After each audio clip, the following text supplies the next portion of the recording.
The Aberfeldy 12-year-old Highland single malt Scotch whiskey. One of the most surprising whiskeys I've come across in a long time. And after I tell you about the history of Aberfeldy Distillery and a little bit about this whiskey, I'll tell you why. Aberfeldy Distillery is located on the eastern outskirts of the town of Aberfeldy, on the southern bank of the Upper Tay in the Highlands of Scotland. 1896, Aberfeldy Distillery was built on a piece of land bought by Dewars from the Marquis of Beldebain. In 1898, Aberfeldy Distillery comes online in November. In 1899, Dewars White Label was unveiled.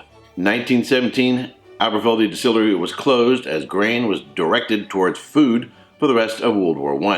In 1919, Aberfeldy Distillery resumed production.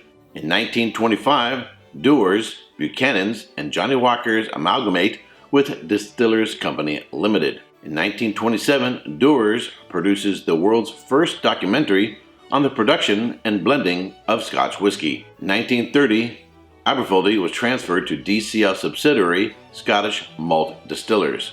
In 1942, Aberfeldy Distillery was closed due to wartime shortages of barley. In 1944, Aberfeldy Distillery resumed production. In 1972, Aberfeldy Distillery is largely rebuilt, increasing from 4 to 8 washbacks, 2 to 4 stills. Floor maltings were stopped, and a dark grains plant was established. In 1973, the stills were converted to steam heating. In 1998, Aberfeldy Distillery was sold to John Dewar & Sons, a subsidiary of Bacardi Corporation. In 2000, Aberfeldy Distillery opened a visitor center, Dewar's World of Whiskey, in the old maltings. Aberfeldy 12-year-old Highland single malt Scotch whiskey. It was aged for 12 years in ex-bourbon, ex-sherry, and rechar oak. It's bottled at 40% alcohol by volume and sells for $31. So when I first popped the cork on this bottle, I found the whiskey to be fairly simple. Some citrus, perhaps some peach, and some honey. Pretty sweet and pretty much the same from the front, in the middle, and into the finish. Found it to be rather thin and not all that impressive. However, after I spent a little bit more time with it, tried it with a little bit of water, and even tried it on ice, I found it has something going on the back end, on the finish, that I wasn't expecting. Now, as I said, definitely peach, maybe some pear, maybe some apple. This has more honey in it than any other single malt that I've ever come across. A little bit of maltiness even on the nose. Some nice floral notes on the palate.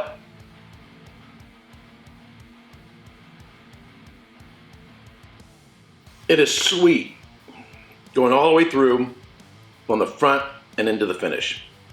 If someone told me that this was aged in, say, a Sauternes cask or a Hungarian Tokaj cask, I would believe it, because it's that sweet. It has that much honey going on. Those wines, the botrytis wines, wines that are infected by botrytis, which then sucks the moisture out of it, and what you have left is a very intensely sweet wine. If someone told me that this was aged in a Sauternes cask, I would believe it, because it's that sweet and it has that much honey going on. The dominant fruit character, I would say, is like canned peaches. If you're buying canned peaches in the heavy syrup, it's just like that. A little bit of maltiness on the back end, and it doesn't have a whole lot of transition from the front end to the middle. But what I found surprising about this whiskey was on the finish, particularly if I put a drop of water or even want to put on ice, is on the back end. There is a character that reminds me of Highland peat, and sort of a heathery character.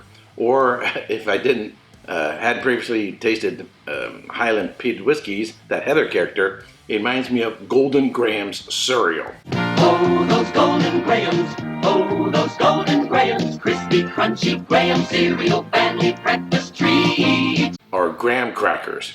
So there is this, it's just very faint, very faint, sort of slight smoky character. Not like an island smoke, not like a island peaty smoke. It's just sort of a heathery character that shows up on the back end.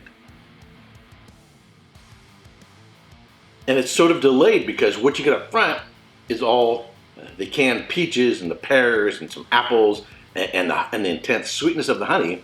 So just that slight drying graham cracker character shows up very delayed on the finish. And I found that to be really, really surprising. Particularly since, when I first had it from the neck pour, I wasn't really, really impressed with it.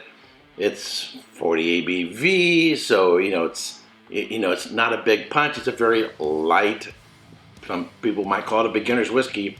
But I found it rather surprising that I actually liked the whiskey this much. At first I thought, okay, it's a simple whiskey, didn't think much about it. But then when I took in consideration the price level of the whiskey, then I thought, wow, this is really a spectacular find.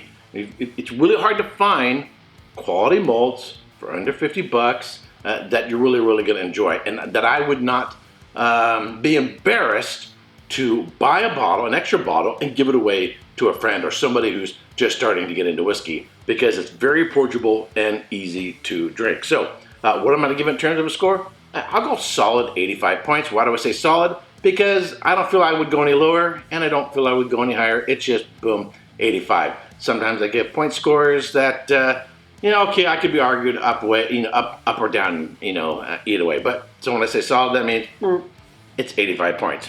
Now, because of the price point, because it's easily approachable, this is one, it's sort of a non-guilt whiskey that is readily available, that you can have it, not have to think too much about it. It's an after dinner whiskey, something to have for dessert, and you don't have to worry about, oh man, I spent so much money on it and it's sort of going away, and can I get another one? It's one you could have on your shelf at all times. Someone comes over your house who's not really into whiskey and they're looking to try something for the first time. This is actually something that I would reach for and give it to them. So, alrighty, that's it for this video. By the way, if you want to get one of these shirts, check out Scotch Down Under.